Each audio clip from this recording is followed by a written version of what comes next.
Bienvenidos una vez más a Baos Radio. Hoy estoy como anfitrión, gracias a Rubén y Micaela, que nos han pedido tanto a Guarocuya Félix, quien ya es un colaborador frecuente de este programa, a que llevemos a cabo esta entrevista interesante en el día de hoy con un servidor, Juan Manuel Peña. Y el invitado del día de hoy tenemos a Felipe Cuello Pérez, quien es un especialista en temas migratorios y vamos a conocer un poquitico más de eso. La idea de esto es tener una tercera conversación sobre el tema de la crisis y la guerra Ucrania y Rusia, hoy con un punto de vista más enfocado en esa parte humana, esa parte que ha tenido ese sufrimiento, especialmente entender primero qué está pasando con los refugiados de Ucrania y después tener una visión un poco más amplia de cómo ha sido todos estos diferentes conflictos que hemos tenido en los últimos años, el impacto de esos refugiados en diferentes conflictos de diferentes países, diferentes continentes. También en Guarocuya vamos a ver un poquitico el aspecto económico de esa crisis de refugiados, tanto en lo positivo como en lo que es retador para muchos países que asumen eso. Así que primero vamos a pedirle a Felipe que se introduzca, nos hable un poquitico de su trayectoria y de sus estudios, de su experiencia. Bueno, don Juan, muchas gracias por la invitación y este tema importantísimo de la actualidad internacional. Sí tuvimos la oportunidad cuando salimos de República Dominicana a estudiar en Europa, colaboramos directamente con el think tank de las Naciones Unidas, se llama United Nations University. Tiene esa facultad de informar los procesos, tanto nacionales como internacionales. En el caso mío, especializándome en temas migratorios y en ese 2015, que fue muy movido en el tema de los refugiados específicamente, había una crisis de nuevo en Europa, que se ve ahora también azotada por otra crisis más.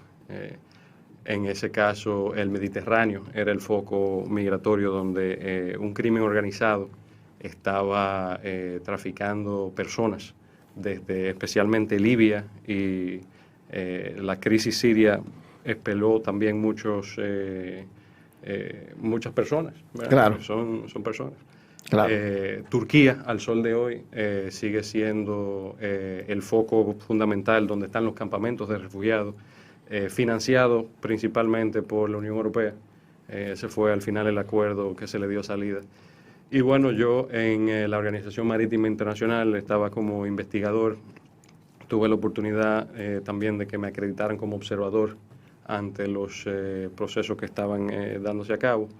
Y ahí regían no solamente la Convención de Refugiados y su protocolo del 1967, sino también el convenio de la seguridad de la vida en el mar y de Search and Rescue, que lo que establece, y ahí entramos ya en el tema, que dentro de las aguas territoriales y la zona exclusiva económica de cualquier país, es la responsabilidad de ese Estado rescatar una persona que se esté en una situación de emergencia, como pueden ser estos refugiados.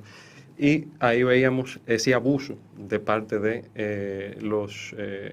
el crimen organizado, traficantes de personas, que efectivamente hundían sus propias embarcaciones y se devolvían, habiendo ya cruzado la línea hacia especialmente las aguas italianas, aprovechándose de esa obligación que le imponían al Estado italiano de salir a rescatar a esas personas. Entonces, a través de eso se creó lo que se llama el Frontex, que es la policía de fronteras europea, que recientemente, antes de la guerra en Ucrania, se fue movilizando a la frontera polaca con Bielorrusia, donde Lukashenko había sintetizado ese paquete de políticas, vamos a decir, agresivas de exportar poblaciones, que la vimos en el Mariel de Fidel Castro, lo vimos con Gaddafi, que también supo usar eso como una arma de política exterior. Sí. Y pues Lukashenko importó 5.000 o tantos refugiados africanos y trató de trasladarlos a través de la frontera polaca y se tuvo que quedar con ellos. Y interesantemente, esos mismos 5.000 africanos aparecieron de nuevo por la frontera ucraniana después, y hay que imaginarse que había por lo menos guardia de frontera polaco que dijo, Kurwa Mach, de nuevo, te vi allí en la frontera polaca, te vi allí en la frontera ahora con Ucrania, y aquí estamos. Pero, entrando en los datos...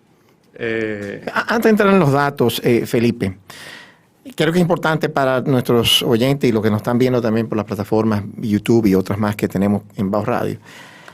Vamos a algo más básico, entender la diferencia entre cómo se define una persona que es un refugiado versus una persona que es un inmigrante, puede ser un inmigrante ilegal o puede ser un inmigrante que no es un refugiado político, pero bien está saliendo de un país por una situación política que le afecta, aunque no sea definido como un refugiado. Sí, bueno, en el caso de Ucrania es bien sencillo. Hay una guerra, un conflicto armado, hay partes armadas, hay un Estado que ha intervenido otro y ahí no hay muchos rodeos. Lo que establece la Convención de Refugiados es que el Estado limítrofe, los países que tienen frontera con el conflicto, en este caso Polonia, Rumanía, Moldavia, la misma Rusia, aunque ellos han Bielorrusia, Bielorrusia también. Obviamente es un aliado de Rusia, pero bueno. Y ahí se han creado, según el Kremlin y según Minsk, se han creado corredores humanitarios pero eso digamos que tiene más valor propagandístico que contribución a la seguridad y paz internacional, ¿verdad? Lo que establece la Convención de Refugiados es relativamente sencillo.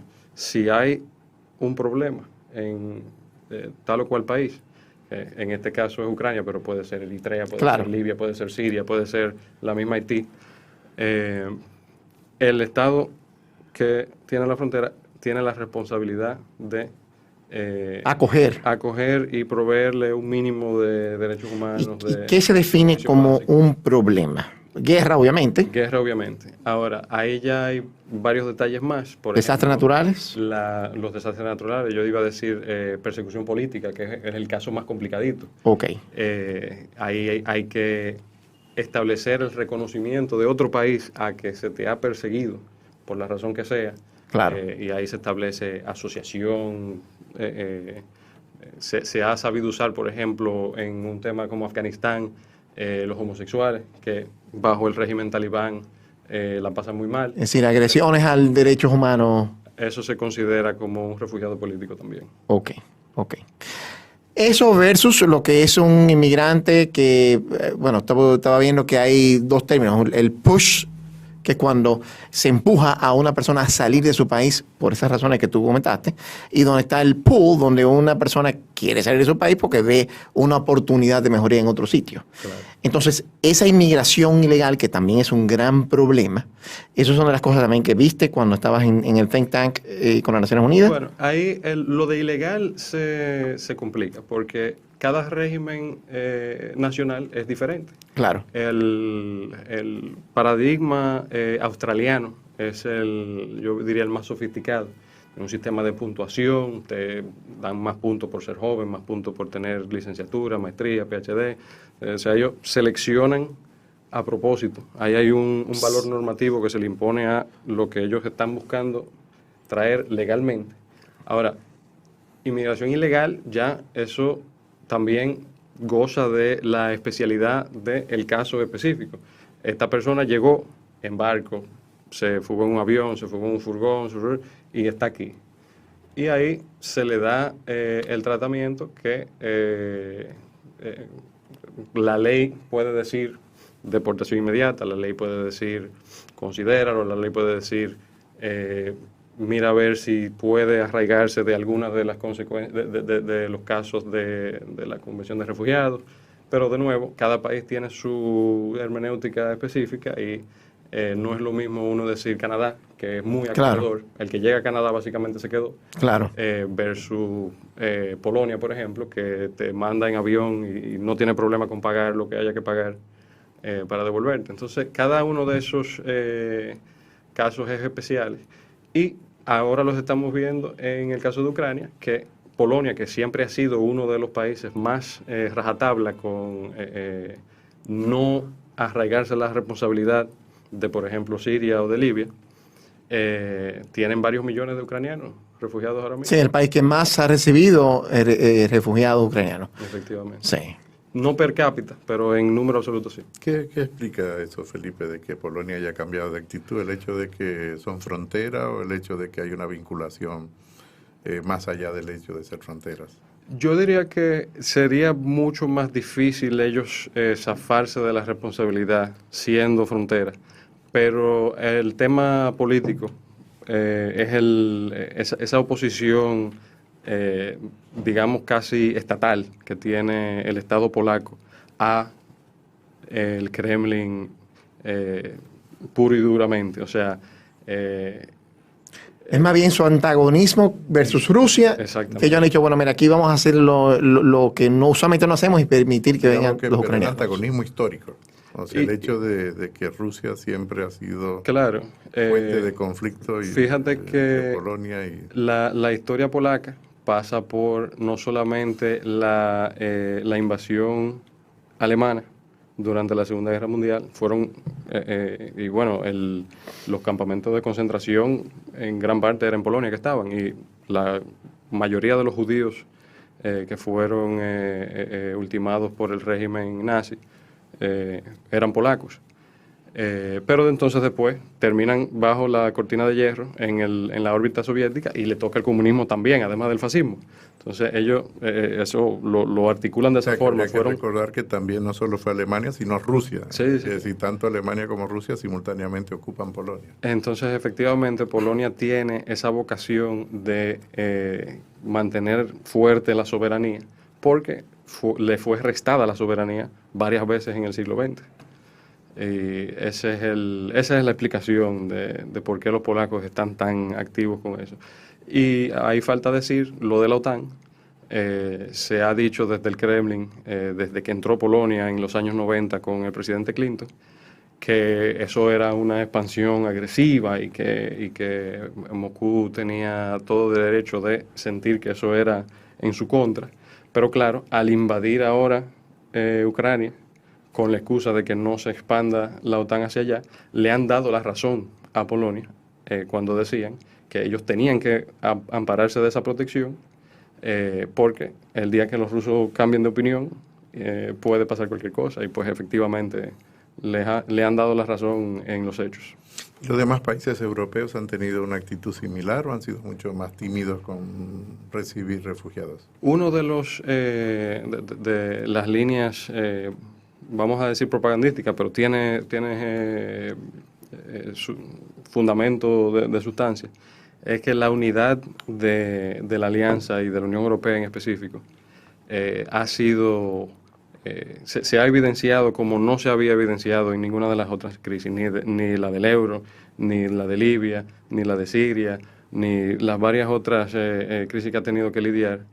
Aquí, por primera vez desde, bueno, no sé desde cuándo, puede ser que por primera vez en la historia, los europeos están más unificados que nunca, incluso entre ellos y con el otro lado del Atlántico. Entonces ahí se están dando pasos de integración militar, de integración económica, de trabajar el tema de refugiados en conjunto, que no lo habíamos visto hasta ahora. Hasta después de la guerra. Digamos. Bueno, hasta en la guerra, hasta ahora. La Segunda Guerra Mundial. Bueno. Sí, bueno, esa semilla de la integración europea que se siembra con la comunidad del carbón y el acero, eran niveles de integración mucho menores a lo que hay ahora, que tienen moneda común y así sucesivamente. Pero empezaron con Joseph Schuman y todo ese proceso de sembrar, 57, exacto. Ahora, háblanos un poquitico del rol de ACNUR, del Alto Comisionado para las Naciones Unidas de Refugiados. Sí. ¿Cuál es el rol que juega esa entidad de las Naciones Unidas versus otras entidades, la OIM? ¿Cómo? Pues el Alto Comisionado es un título, eso vale la pena explicarlo. Un embajador en Londres, sí, por uno de los territorios de la mancomunidad, del Commonwealth, es más que embajador, es alto comisionado de la reina de parte de ese miembro de la mancomunidad en Londres. Entonces correcto. Ahí hay un vínculo más estrecho que simplemente ser acreditado diplomático allá. Cuando se crea las Naciones Unidas, que obviamente el tema de los refugiados, precisamente por la situación de conflicto de la Segunda Guerra Mundial, había muchos refugiados en el continente europeo. Bueno, que nosotros, perdón por la interrupción, fuimos un país que recibió una gran cantidad de refugiados judíos en Sosúa. Y somos miembros fundadores de la ONU y cantamos en ese coro desde el principio, efectivamente. Pero fíjate que la ACNUR tiene un alto comisionado, que es de hecho tiene una oficina aparte, está en la ACNUR como organización, pero está la oficina del alto comisionado, que es otra cosa. Y su rol básicamente es de recaudación de fondos y de creación de conciencia. O sea, la ACNUR sí tiene la potestad de manejar un campamento de refugiados de por sí, y lo hace en Afganistán, lo hace del otro lado de la frontera en Pakistán, lo hacen en cualquier zona de conflicto, en Myanmar y Bangladesh, en muchísimos sitios. Pero, como cualquier órgano de la ONU, depende de sus Estados miembros y de la ayuda económica que provean los Estados miembros. En el caso de Ucrania, los europeos son los que llevan la voz cantante. Claro. Tanto el Estado-nación como, por ejemplo, Polonia, y la eurocracia de Bruselas, se ha encargado de estar encima de eso, y entonces ese rol del alto comisionado se pasa principalmente a asegurarse que los donantes internacionales canalicen los fondos correctamente hacia donde puedan ayudar.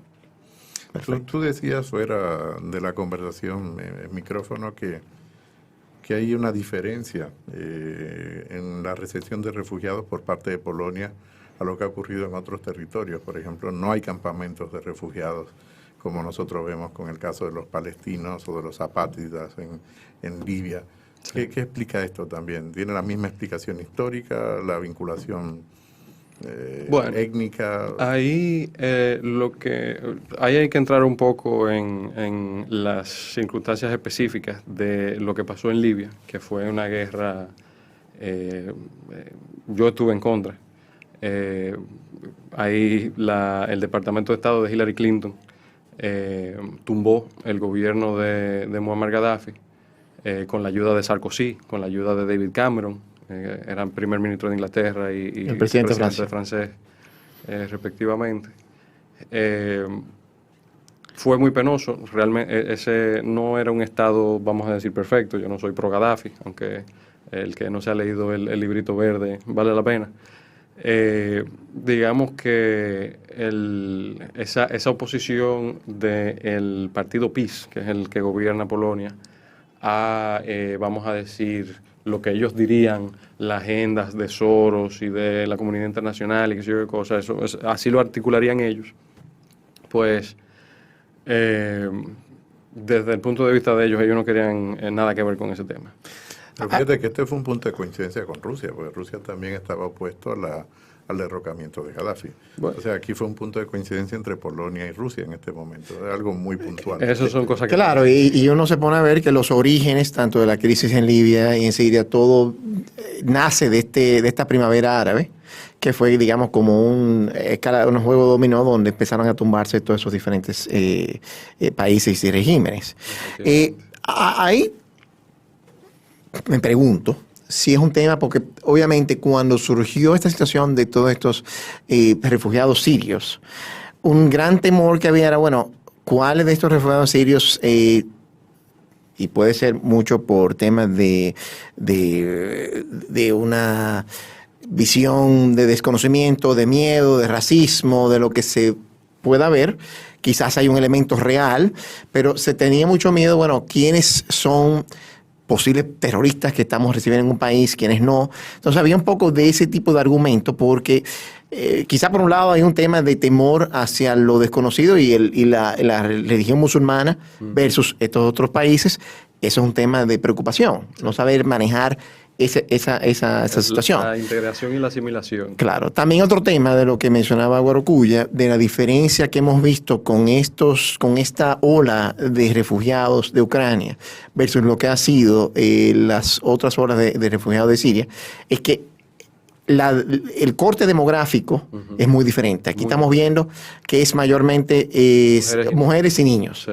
¿Por qué? Porque cuando llegan a la frontera de Ucrania, a los hombres dicen, no, usted se devuelve y se queda a pelear por su país. Claro, oficio militar obligatorio, porque están en un estado de guerra. Exactamente.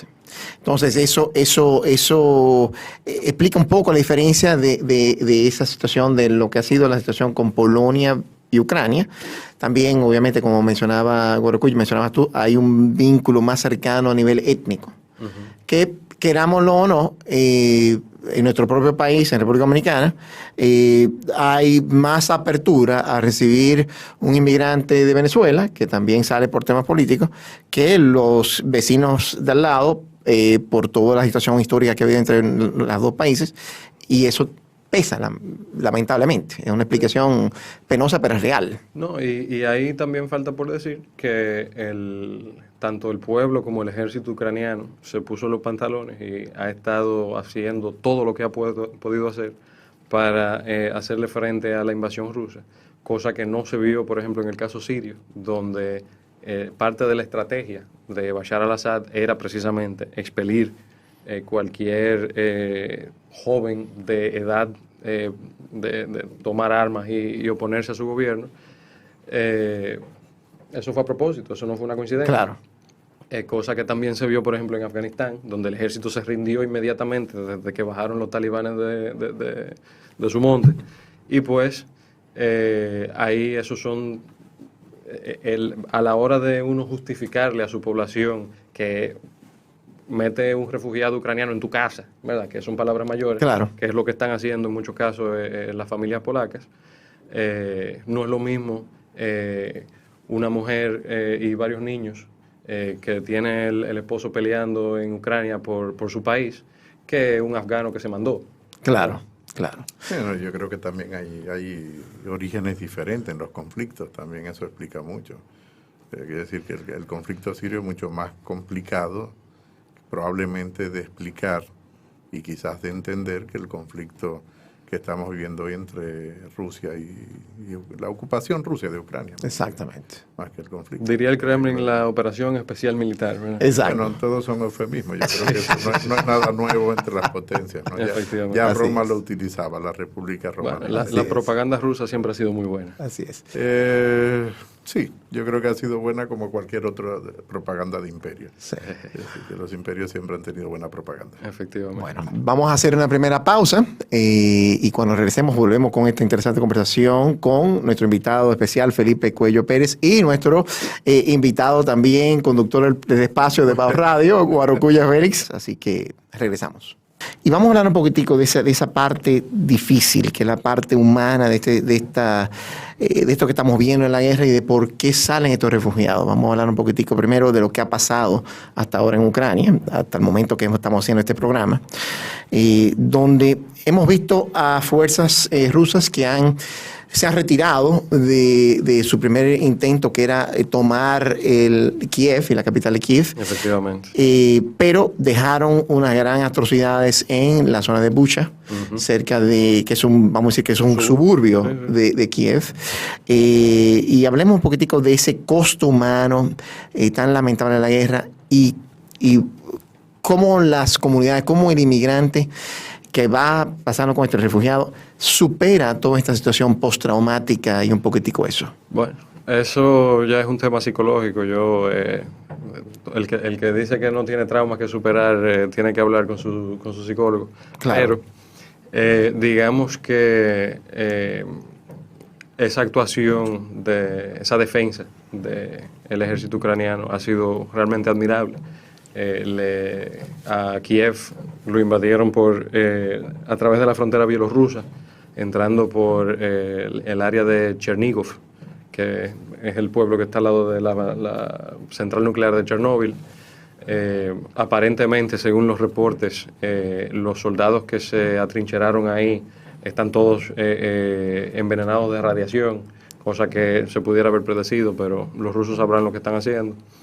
De aquel lado de Kiev, más al este, ya entrando por la frontera rusa, pero del norte,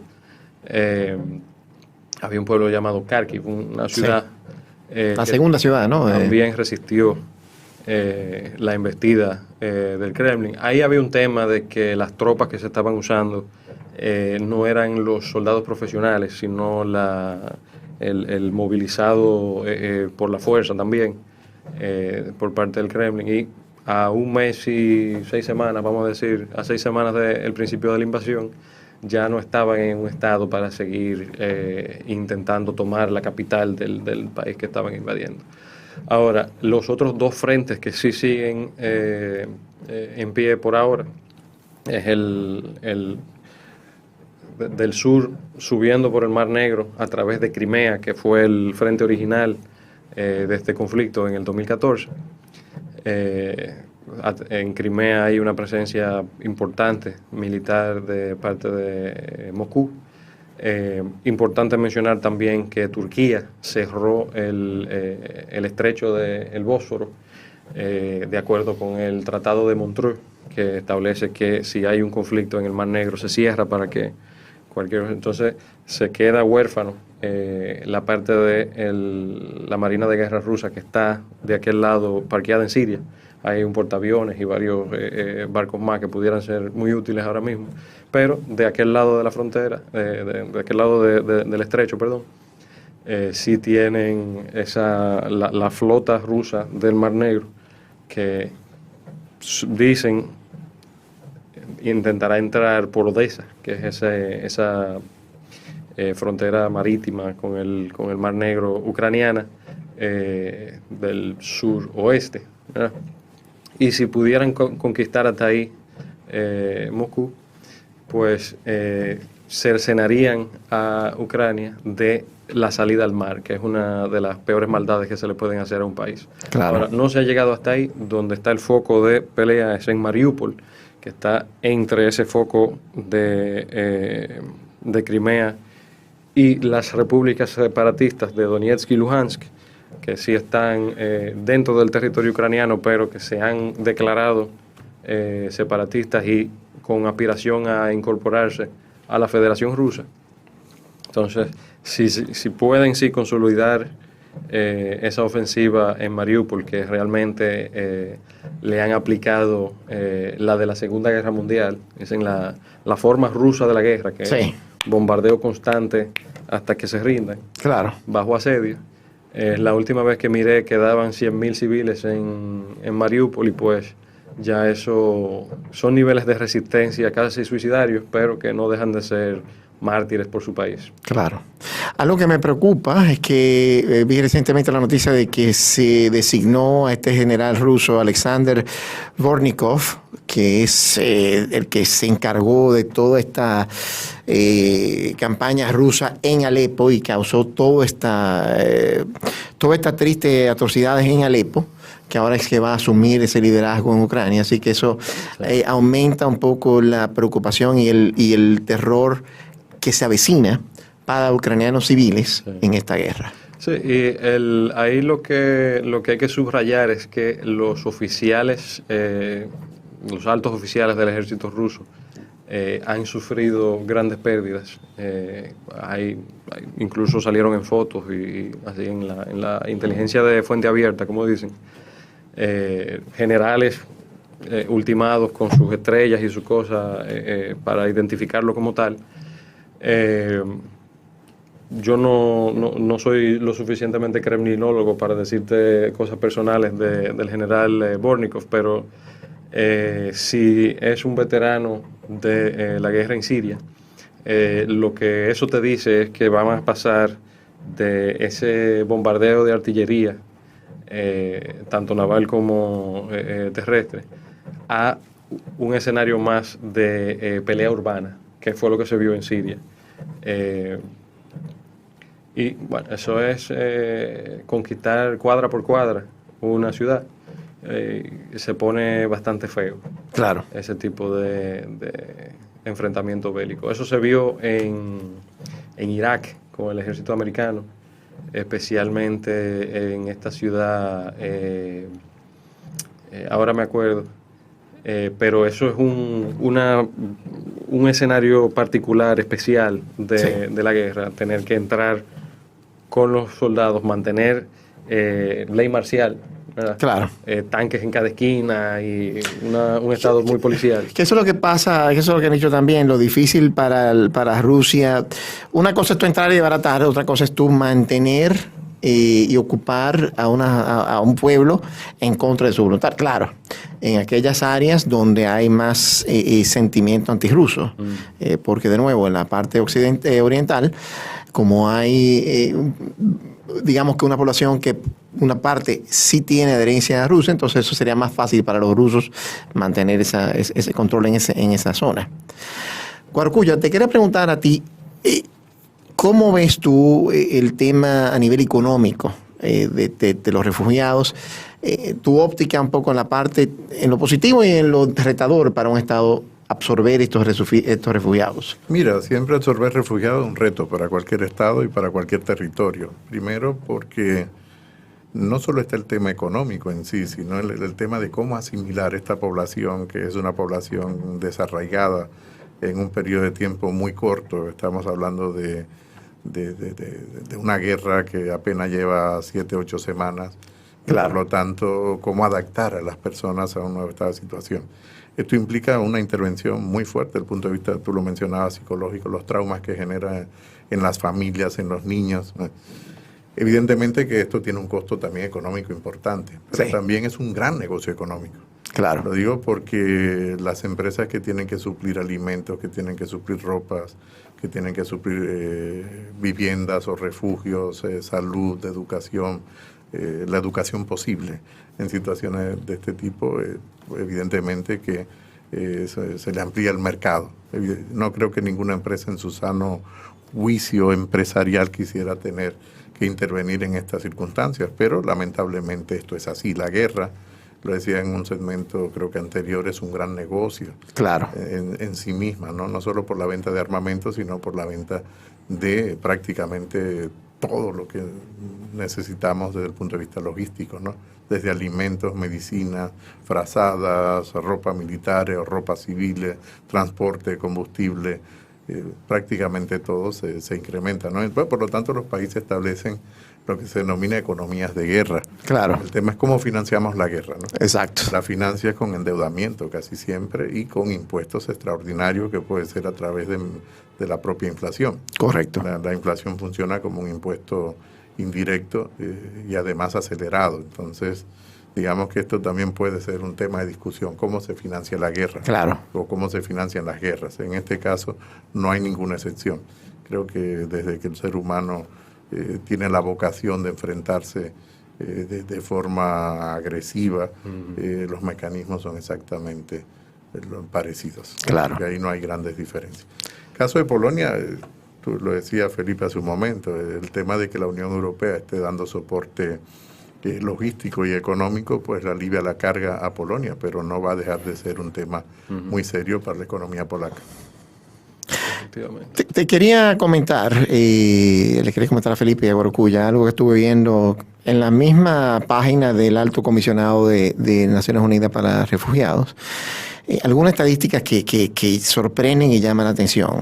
Primero, mencionan que hay 82.4 millones de personas en el mundo que han sido desplazadas de manera forzosa. La gran cantidad son personas que son internamente desplazadas.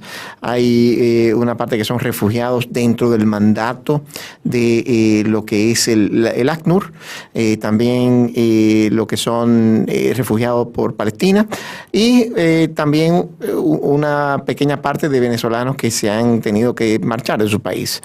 Y cuando vemos esto en cifras desglosadas, estamos hablando de que 48 millones de personas son desplazadas internamente de su país o de su ciudad, de los cuales cuando vemos esto, hay 86% de estos refugiados que han servido como anfitriones de países en desarrollo que han servido de anfitriones para estos refugiados que están acá.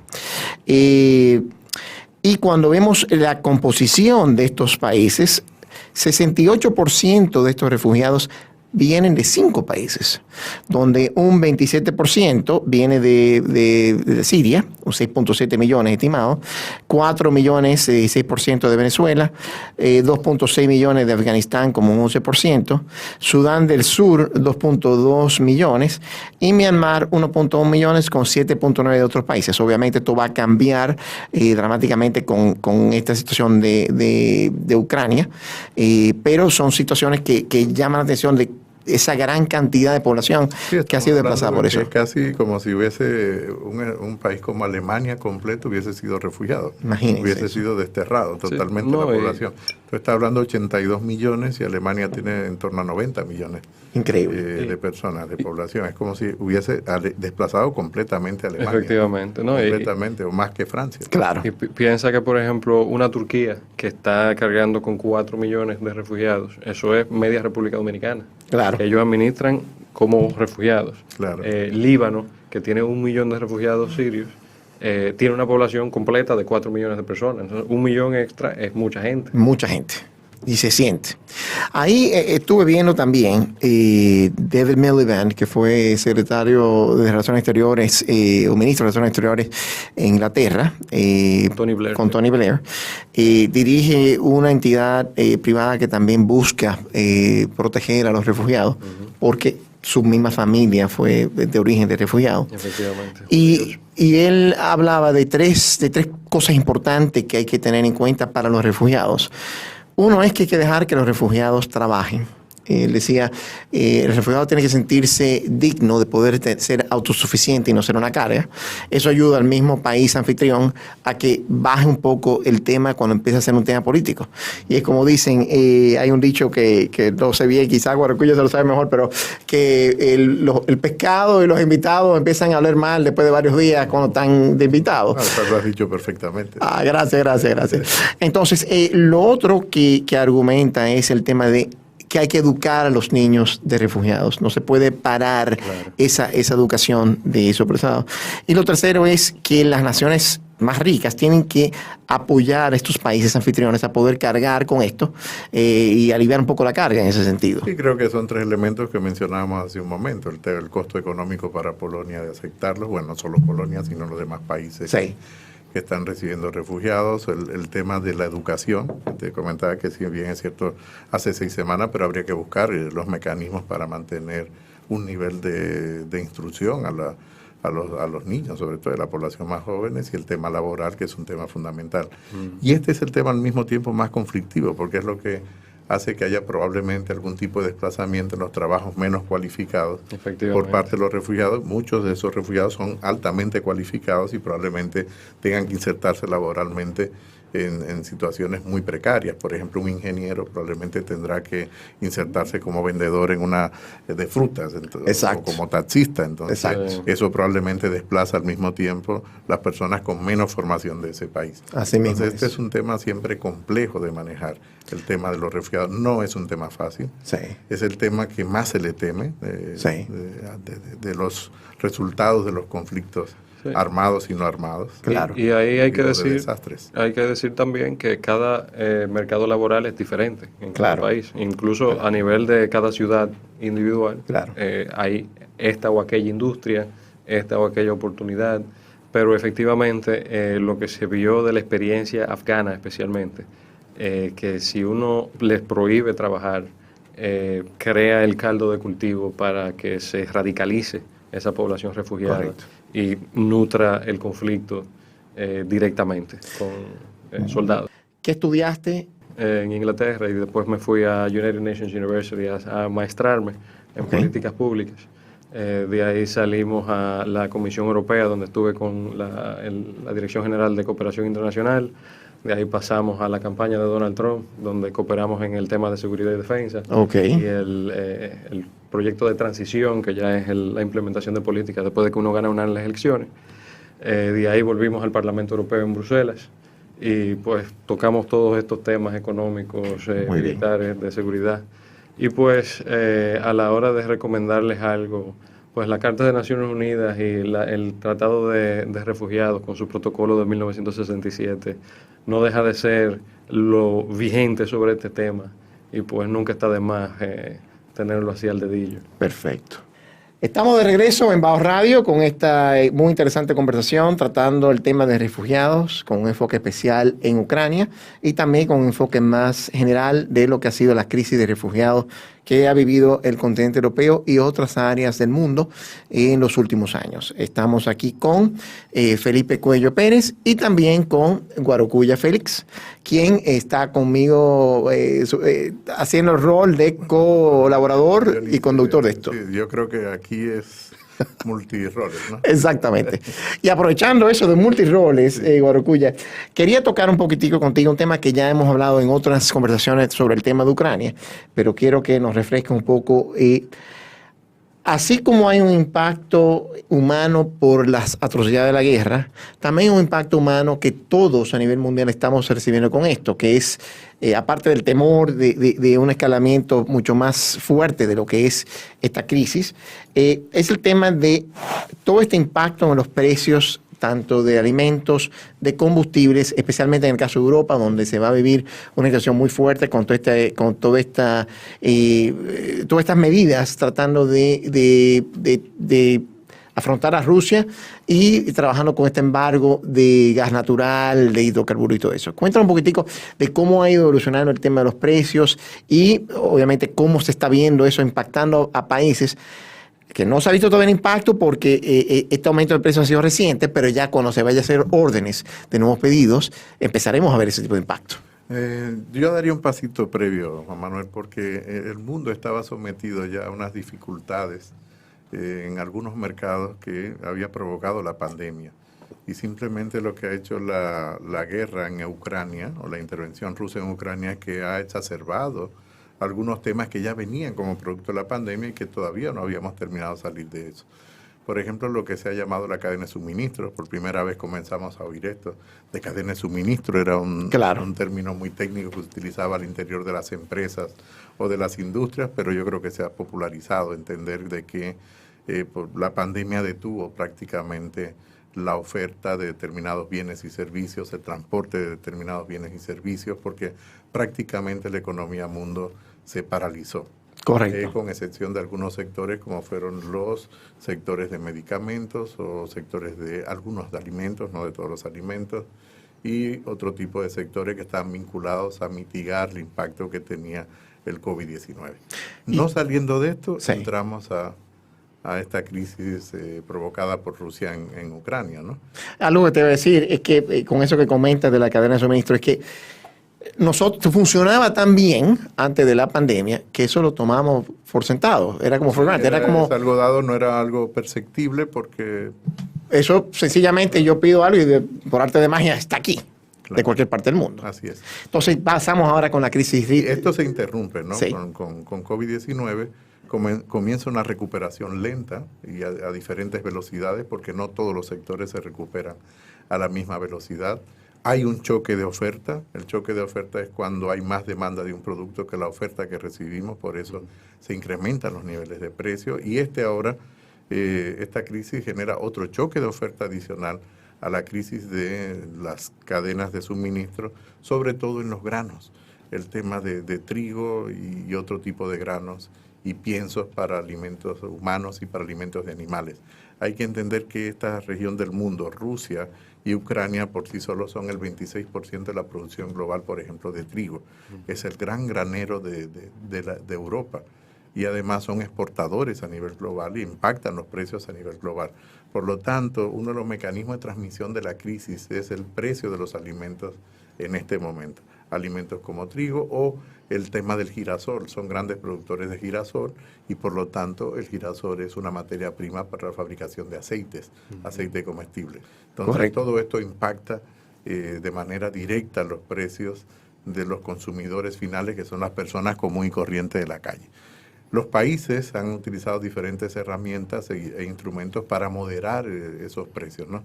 Algunos países han utilizado la eliminación o disminución de aranceles de manera temporal, otros han establecido subsidios. Por lo regular, la mayoría de los países lo que han hecho es una combinación de instrumentos para poder mitigar el impacto que ya venía, como reitero, desde el COVID-19, pero que se amplía, se exacerba con la crisis con Rusia.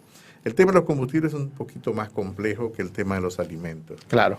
Primero porque no se produce de manera similar, aunque necesita una temporalidad para la extracción o para el refinamiento del combustible, y varía de si es gas a si es petróleo.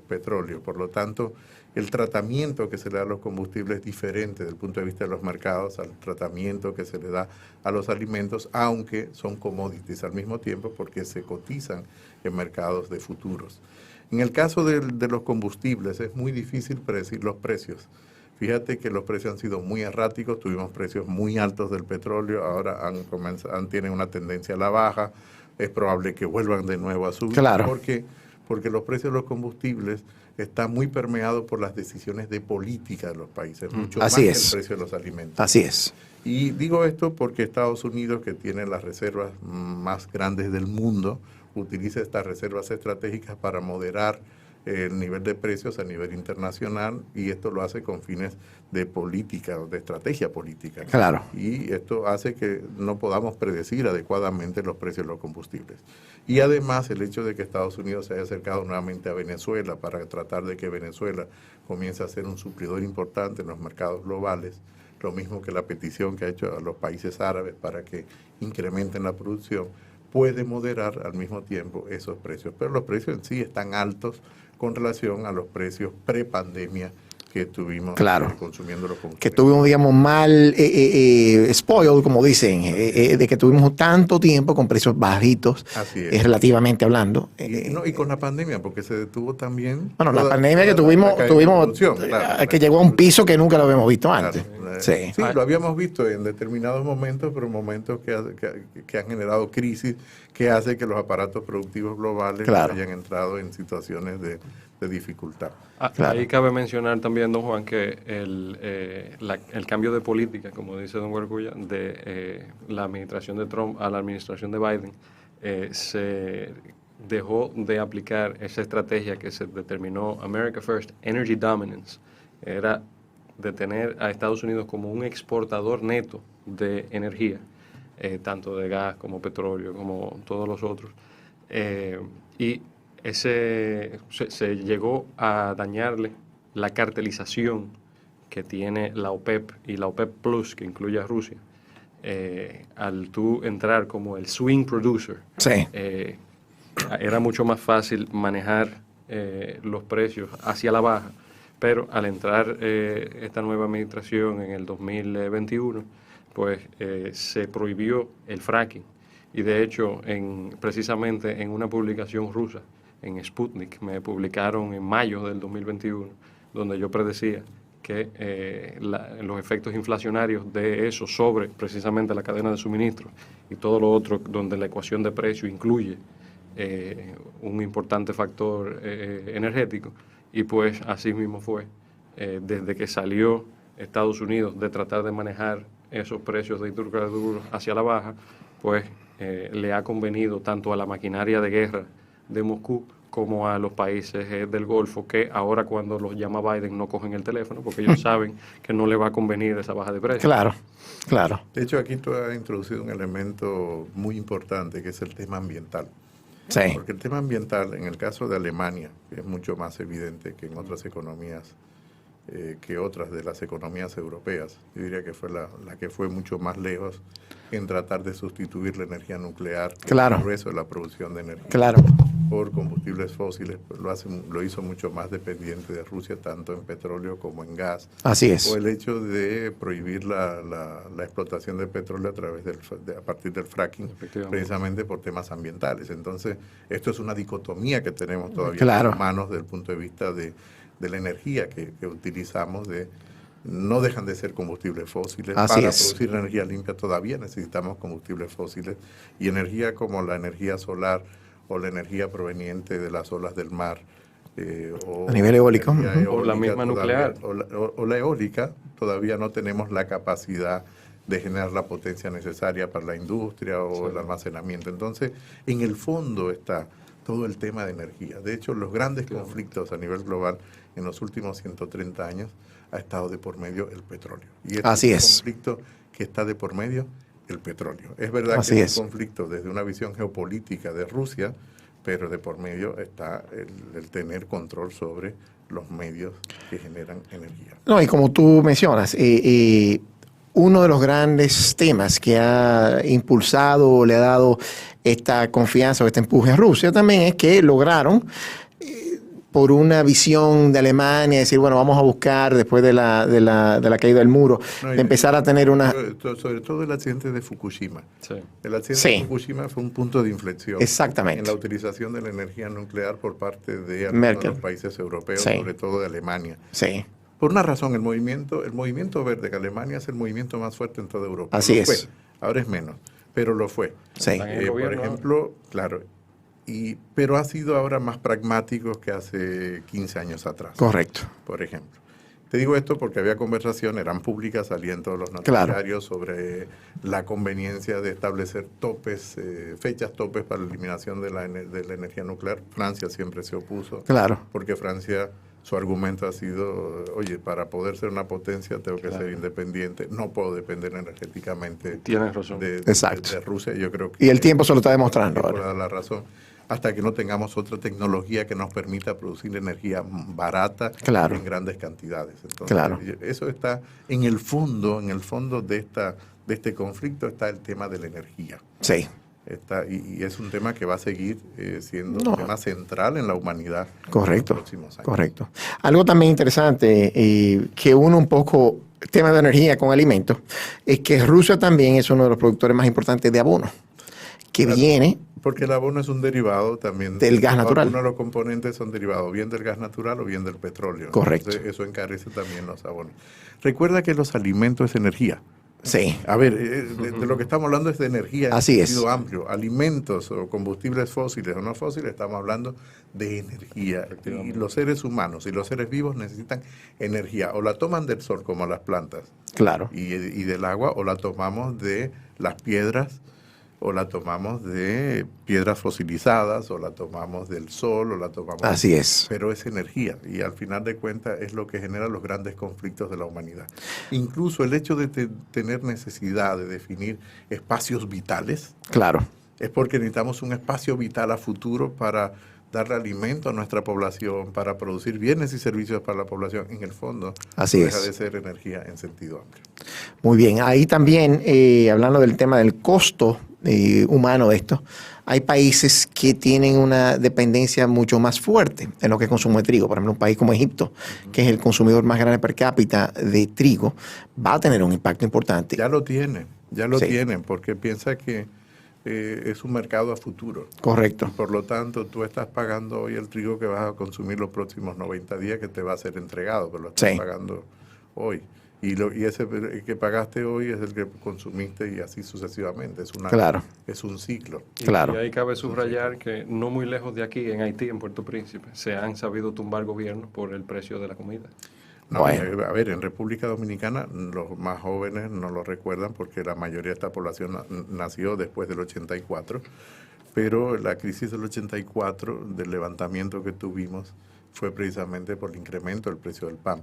Y en el año 86, en Argelia, el gobierno de Javid Bourguiba, si mal no recuerdo su nombre, también fue por el incremento del precio del pan que comenzaron las movilizaciones. Y un poco más atrás, la Revolución Francesa, el incremento del vino.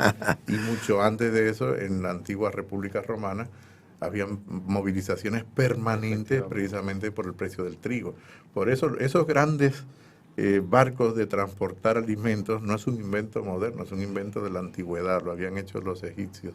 Claro. Los romanos. Los romanos. Incluso antes de Julio César. Y los fenicios. Y además, los fenicios, porque tenían incluso subsidiado el precio de los alimentos en la ciudad de Roma. Claro. Pues, se reirán un poco, pero volviendo al tema de la Organización Marítima Internacional, ahí el gremio de los transportistas marítimos se le nota la raíz antigua. Y fíjate que de las grandes compañías que se dedican a eso, son griegas y, vamos a decir, fenicias, Griegas danesas con los vikingos, como Maersk. Claro. Esa Eso civilización. lo que quiere decir es que la historia cuenta. Así mismo La es. historia cuenta, la historia Muchísimo. no se interrumpe, es un continuo. Exactamente. Es un continuo. Exactamente. Y por lo tanto, volviendo a la idea central, ¿no? Y cerrar con esto de decir que de lo que estamos hablando es de energía. Energía Correcto. para los humanos en sentido amplio. Alimentos o combustibles. Claro, claro. Y claro, ahí no está de más también, perdón, don Juan, el caso brasileño, que, Claro. que cuando tuvieron su crisis, que la tuvimos nosotros también en los años 70, la tuvo el mundo entero, la crisis Claro. energética, Claro. ellos pudieron transicionar hacia Gasol. el etanol. Ellos lo producen a partir de la caña, que aquí también se siembra, dicho sea de paso. En Estados Unidos se está viendo ese alivio un poco con el etanol a base de maíz. Y pues yo no sé qué estamos esperando, la verdad, pero yo preferiría mucho pagar el 15% de gasolina y 85% de etanol de una caña que se sembró en este país versus importar todos los hidrocarburos. Pero por alguna razón no se ha podido hasta ahora. Un tema de costo. Sí. Un tema de costo. Para República Dominicana, por la extensión que tiene, se han hecho muchos análisis de Sí. costo y no es rentable. No tenemos economía de escala como en Brasil, Claro. que Claro, y en el caso de Brasil también ha tenido un efecto muy negativo, que es el ganar espacio a la foresta, sí. foresta, y eso ha hecho y hace un efecto negativo para el planeta, no solo para Brasil, por las dimensiones de la que hablamos. que es el pulmón del mundo. Exacto. Entonces, fíjate que el tema de energía, probablemente, esto sí queda un programa Claro. muy hermoso, porque hermoso y a la vez inquietante, en el Sí. sentido de decir, bueno, ¿cuál es el futuro de la humanidad desde el punto de vista de la energía? Porque tenemos varias líneas de acción en este momento. Claro. Se ha popularizado los vehículos eléctricos en algunos países como Suecia. Ya el pasado año el nivel de matriculación de vehículos eléctricos superó al de los vehículos, digamos, Convencionales. convencionales, pero el punto es que hay que seguir produciendo electricidad. Entonces, ¿de dónde produces electricidad? Entonces, aquí hay un tema también para reflexión. Claro. ¿Es el futuro del vehículo eléctrico o será el futuro del vehículo de hidrógeno?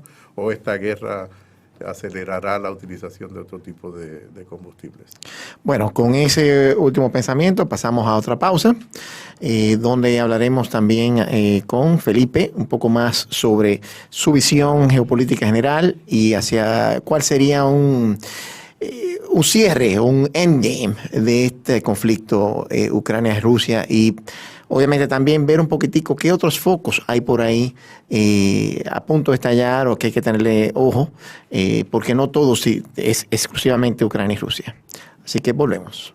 Estamos de regreso en Bajo Radio, gracias por su sintonía y gracias por vernos en todas las redes como Spotify, como Apple Podcast y también YouTube, para que nos puedan ver directamente en la cara y compartir un poco más íntimo con nosotros. En la tarde de hoy tuvimos a la presencia de Guarocuya Félix, quien ya nos dejó a Felipe Cuello Pérez y a mí a continuar y cerrar esta interesante conversación que hemos tenido en el día de hoy. Felipe, quiero pasar ahora, aprovechando tu conocimiento a nivel geopolítico y toda tu experiencia y todo lo que has trabajado, tanto en tu tesis y todo lo que has visto, ¿cuál entiendes tú que es el desenlace posible de este conflicto Ucrania y Rusia? Mira, hasta ahora lo que se ha visto es que la embestida fue resistida. Se ha hablado mucho, por ejemplo, de una posible, el uso de una arma nuclear o biológica, radiológica, química, que son el tipo de crímenes de guerra contra civiles que sí realmente habría que empantalonarse a la comunidad internacional y hacerle frente ya a nivel legal. Se ha documentado bastante ya crímenes que se le pueden rastrear a los comandantes directos a nivel capitanes y cosas así, no solamente la jerarquía ya más elitista. Y realmente predecir el final sería arriesgarse mucho. Yo sí supe decir, por ejemplo, que no iba a ocurrir la invasión y pues quedamos mal muchos en el mundo entero diciendo eso, pero era una predicción con cierto fundamento y en parte tuvimos, vamos a decir, la razón de que no era una buena idea, Claro. Que era, vamos a decir, el criterio principal. Ahora, de ahí a que Zelensky y las tropas ucranianas venzan al ejército ruso, son palabras mayores. Y ahí habría que ver cómo, por ejemplo, una Crimea que la Kiev mantiene, les pertenece y Sí. que se les reconoce. Estados Unidos, en los países europeos reconocen a Crimea todavía como territorio ucraniano, pero ya eso sería desde el punto de vista del Kremlin, desde Moscú, una invasión de su territorio. Entonces, eso son palabras mayores.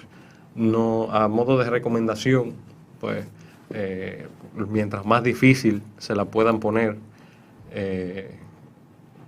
digamos, tiene más sentido seguir sobre la mesa de negociación con los hechos del campo de batalla, pero como dijo Winston Churchill, no se puede negociar con un león si tienes la cabeza adentro de su boca. Exacto. Entonces, ahora mismo, Crimea definitivamente y la parte oriental de Ucrania, no solamente las repúblicas separatistas, sino las áreas circundantes, y Mariupol, específicamente la ciudad de Mariupol, que está nombrada por la Virgen María, pues ahí están bien la cabeza dentro de la boca del león y amén, hay que seguir negociando a ver si se puede acordar alguna paz de donde salga todo el mundo con algo que decir que ganaron. Claro. Un tema propagandístico.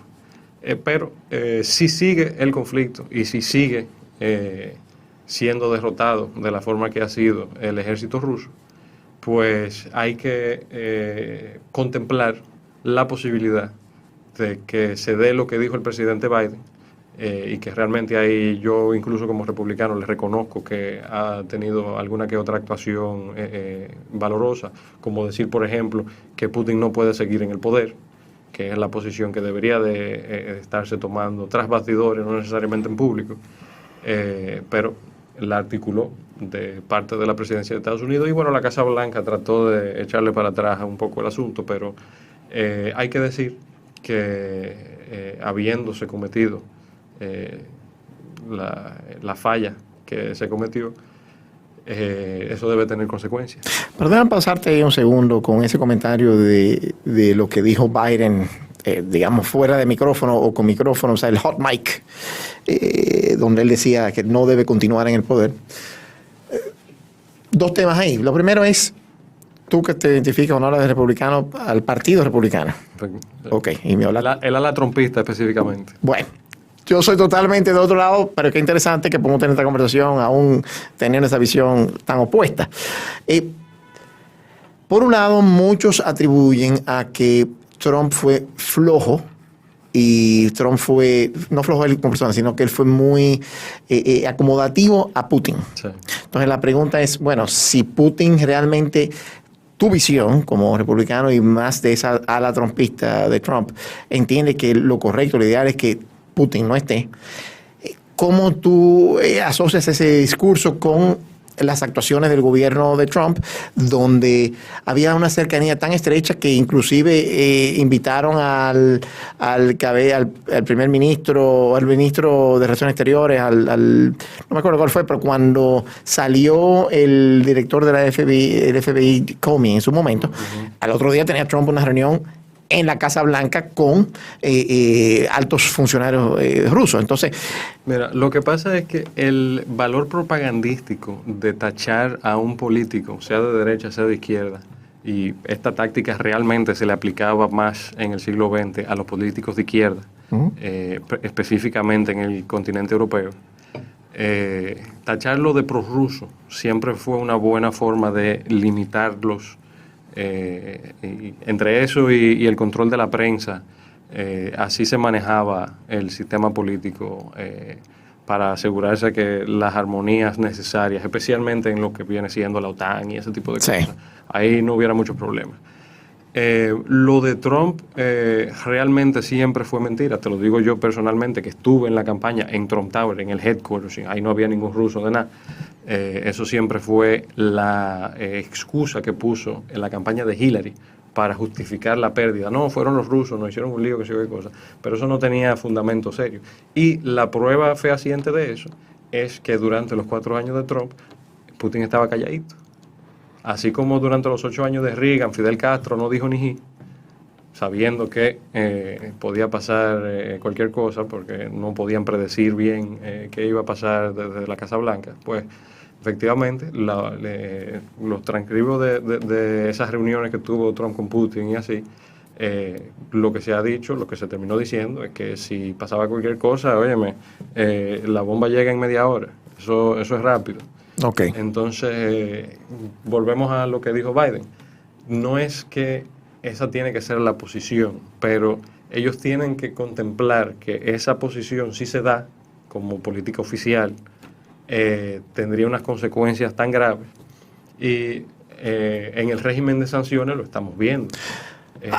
Ahora, un tema ahí, Felipe, que te iba a mencionar. Nosotros en otras charlas que hemos tenido en este mismo espacio, cuando hemos tratado el tema de Ucrania y Rusia, recuerdo algo que Rubén comentó con una conversación casual que tuvo con alguien de Rusia. Y dice que los rusos prefieren sentirse a nivel político dominados. Y cuando uno se pone a ver, ahí empezamos una conversación donde hemos visto que Rusia como tal no ha tenido una real experiencia en lo que es un sistema tradicional democrático, como usualmente busca patrocinar los Estados Unidos o que hemos vivido en otras partes del mundo, inclusive en nuestro país, en la República Dominicana. Entonces, ahí me preocupa algo. Si Putin está fuera, si se logra de una forma, por ejemplo, una de las cosas que quiere lograr los Estados Unidos es que haya una poblada que de repente se vuelva en contra de Putin, lo cual veo muy difícil porque Putin goza de una popularidad muy fuerte en Rusia, aparte que ha manejado los medios a su antojo y ha manejado el mensaje a su forma y mucha gente lo cree, aunque cada vez más ha ido empezando a sentirse un poco todo este impacto económico en la población rusa, y en algún momento lo que se está buscando es que esa población rusa, cuando empieza a sentir su estómago con problemas o otro tipo de temas, entonces sí verá en el espejo y dirá, bueno, espérate, Putin no es la gran maravilla que es y veremos a ver qué pasa. Pero de no estar Putin, ¿qué podría pasar en una situación en Rusia? Claro. Bueno, las únicas elecciones libres que tuvieron en Rusia fueron después de la caída del muro, cuando Yeltsin disuelve la Unión Soviética en calidad de presidente de la República Soviética Rusa. Era parte de la Unión Soviética, pero que claro, él se compagina con los otros jefes de Estado de los varios pedazos de la Unión Soviética, disuelven la Unión y entonces quedan los 15 países independientes, los países bálticos, Polonia, el Pacto de Varsovia también se disuelve, claro, y así sucesivamente. Entonces ahí entra Yeltsin como ya jefe de Estado y de gobierno y gana sus elecciones, pero ante la posibilidad de que vuelva a ganar el Partido Comunista en el año 2000, le cede a Putin, que hasta entonces lo que había sido era el vicealcalde de San Petersburgo. Bueno, pero ya en ese entonces era su deputy prime minister. Ahí, exacto, lo habían nombrado adentro del Kremlin, sí, y lo ponen como candidato por su partido, que es la Rusia Unida. Y bueno, ha gobernado hasta el sol de hoy. Claro. En la presidencia, y con la excepción de esos 4 años donde fue presidente Medvedev, que fue su primer ministro en sus primeros gobiernos, y pues ese traspiés para adelante y para atrás para volver a la presidencia, y ahí estamos ya en el presente. En Rusia hay elecciones. El nivel de libertad y así... bueno, es muy cómodo tener elecciones cuando todos tus rivales, de alguna forma, tienen algún tipo de accidente, algún tipo de envenenamiento, algún tipo de cárcel o algún tema de ese tipo. O sea, realmente no hay una democracia. No hay una democracia, pero a veces se cuelan porque controlar elecciones depende de un operativo político y más, vamos a decir, de inteligencia interna, ¿verdad? Más FBI que CIA, por sí, de esa forma. Y el trabajo de Putin, siendo oficial de la KGB hace muchos años, era eso, era el control político, en su caso de claro, el sistema alemán, manteniendo los partidos y cosas. Él se las sabe todas. Sí, sí, así es. Él está entrenado por los mejores de los mejores, que eso se lo inventó el mismo Lenin. Claro. Cuando estaban conquistando el este europeo, todos los países, Rumanía, y la misma Ucrania, cuando se conforma como República Soviética en el 1922, eso fue lo que pasó. La vanguardia revolucionaria de parte de Lenin la mandan a establecer lo que había pasado ya en Moscú y pues los restos de historia. Bueno, interesante que eso que tú mencionas de Putin, y que hablamos ahorita con Guarocuya de esta dependencia de Alemania, que cada vez más, digamos que intercambió todo lo que era su independencia energética, también por el temor del accidente de Fukuyama. Estuvieron encantados con Putin cuando Putin, ya siendo jefe de Estado de Rusia, fue y le habló al Congreso, al Parlamento de Alemania, y le habló en alemán.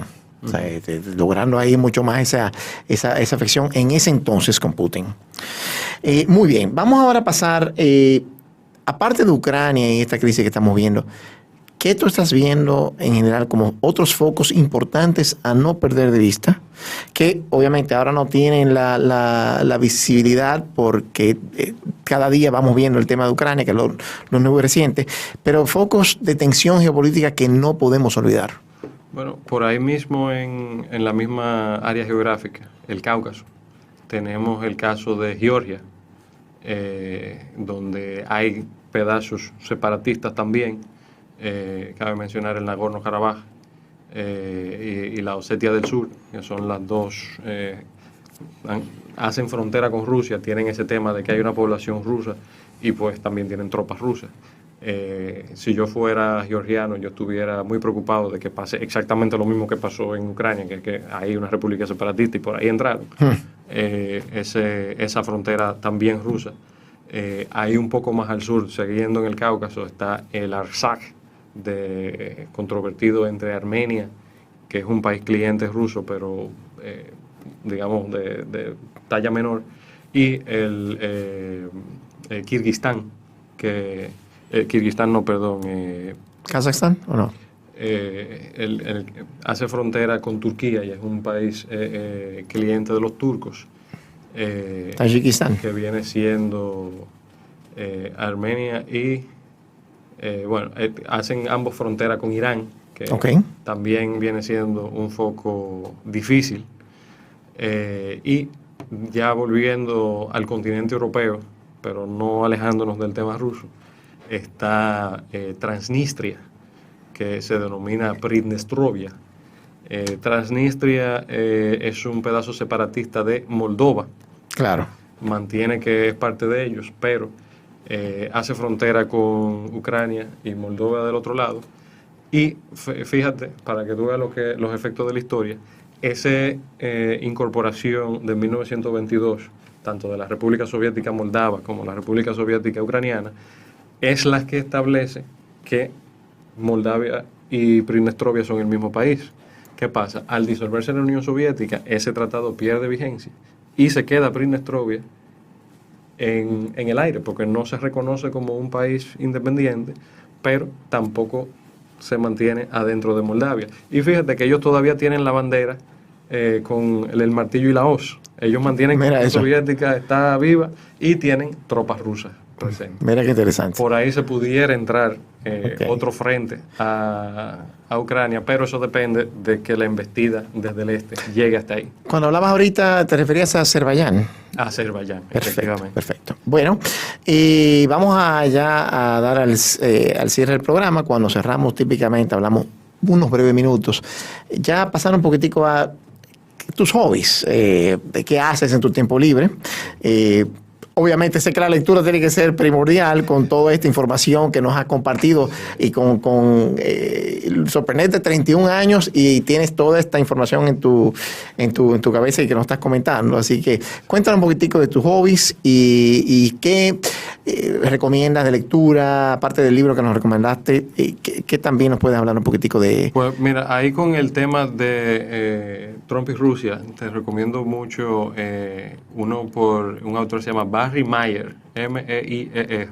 Okay. Se llama Spooked, que mantiene ese y documenta, más importante, esa operación de la parte, vamos a decir, hilarista del aparato de inteligencia americano en contra de Trump, y explica muy bien qué fue lo que pasó ahí. Okay. Y se lo recomiendo mucho a nuestros radioyentes y nuestros televidentes. Sí, también voy con lo de los hobbies, pues obviamente mi hobby es esto, leer mucho sobre este tipo de temas. Aunque se me olvide de Azerbaiyán de vez en cuando. Ellos tuvieron 2 guerras en los últimos 3 años, cabe mencionar, pero ahí, bueno, hemos estado como profesor tanto en UNIBE como en la Pucamaima, y estamos activos ahí en la comunidad internacional, académica, comunidad internacional también. Sí.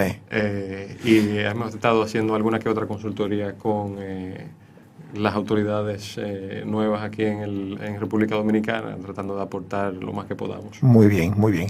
¿Tus redes donde te podamos encontrar y también ver los escritos que has hecho? Mis redes principales son LinkedIn. Ahí, si buscan Felipe Cuello, me encuentran. Esa es mi red con más amplitud.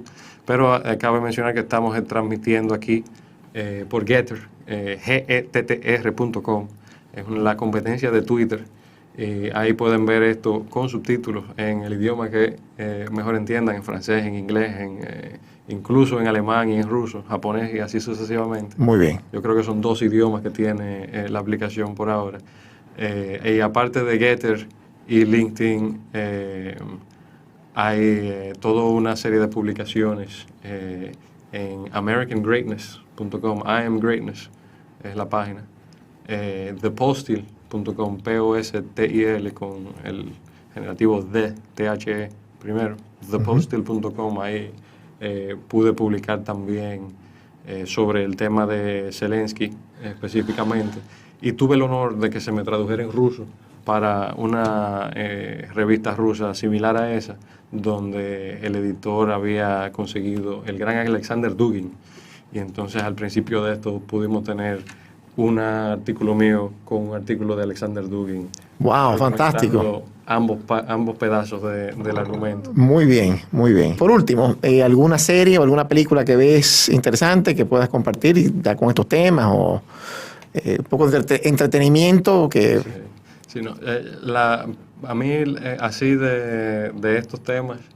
o del tema general que te gusta a ti, que la gente le puede interesar. La famosa House of Cards, pero no la versión americana con Kevin Spacey. Con Kevin Spacey, sino la versión británica del 94. La original. Que la publicó la BBC. Eso es una obra maestra. Perfecto. Eso se lo recomiendo mucho. Yo creo que está hasta en YouTube. Sí, y creo que tuvo un tiempo en Netflix, hay que ver si sigue ahí, pero muy bien. Bueno, Guarocuya, muchas gracias por acompañarnos en estos segmentos de este programa de hoy.